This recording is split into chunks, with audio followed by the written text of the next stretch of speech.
Munir Nuseibah is an assistant professor at Quds University. He joins us live from occupied East Jerusalem for some analysis. Professor, thanks for staying with us. Following this latest Israeli military campaign, I'm wondering if more attention is being put on the heavy-handed tactics Israel often uses with Palestinians, especially in light of that surveillance video that has just come out that shows the shooting of a Palestinian girl in the Sheikh Jarrah neighborhood. I am hoping that this is the case. Unfortunately, we have been used to the fact that the United States does not really offer sufficient support to human rights when it comes to Israel. The United States administration in general, not this one specifically or the previous one, have always supported Israel unconditionally.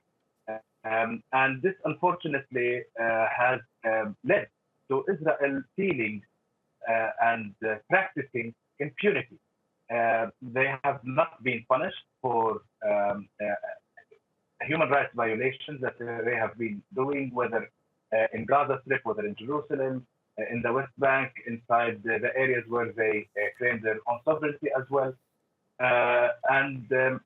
This unfortunately is the case. However, I can see that beyond the United States, the world has been more and more paying attention to Israel's actions.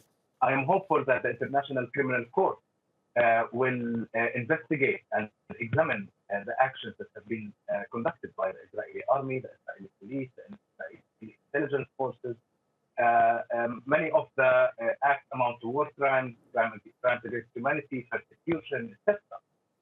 These acts need to be properly investigated by the competent international courts and tribunals. However, we haven't seen that until today, but I'm hopeful that this will take place. As you might also know, I work as a human rights, the director of Human Rights Center in Jerusalem, and now we see that Israel is arresting Palestinians in Jerusalem on a daily basis, is using force to end any peaceful protest that might happen against forcible displacement of Palestinians in Jerusalem, whether in Sheikh Jarrah or in Silwan or in other areas. Today, we also learned that Israel has started to revoke the medical insurance of Palestinians who have been arrested in the recent events, just as a way to probably deter them and scare them and make them feel that if they protest, that their and their families' lives, because not only their medical insurance, but also their families' medical insurance, that their and their families' lives and welfare will not be, will be actually targeted. And this is dangerous, but unfortunately, it's continuing to happen because of the lack of accountability and the continuation of impunity. Right. I want to ask you about the U.S. Secretary of State's visit. Antony Blinken is in Egypt now after holding separate talks with Israeli and Palestinian leaders. Do you think his presence and efforts to shore up a ceasefire will make much of a difference? Well, I believe that and hope that the ceasefire will be sustained as a result of this visit, as well as other diplomatic efforts conducted by the United States, conducted by Egypt, conducted by all other contributors to the ceasefire. The ceasefire is important. We have been losing precious lives, and this should immediately stop.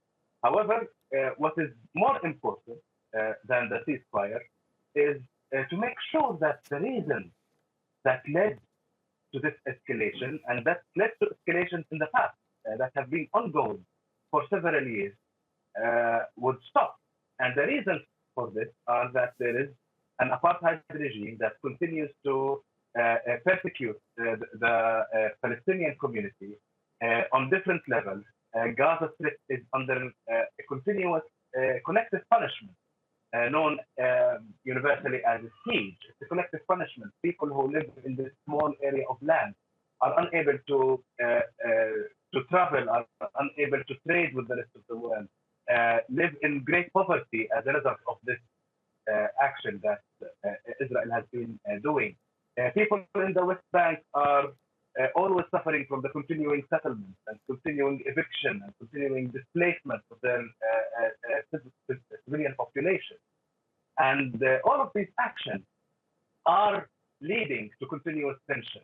Al-Aqsa Mosque, which is a holy place for Muslims, not only in Palestine, but in the whole world, Israel keeps shooting at people praying in Al-Aqsa Mosque without any justification, using its police and army, and using heavy or using weapons against people who are praying during Ramadan. And this is unjustifiable. So yes, it's important to the ceasefire is important, but what's more important is to tackle the root causes of this, which is the continuation of an Israeli apartheid regime that persecutes the community. Okay, we're going to leave it there for now. Munir Nuseibah joining us from occupied East Jerusalem. Thank you so much.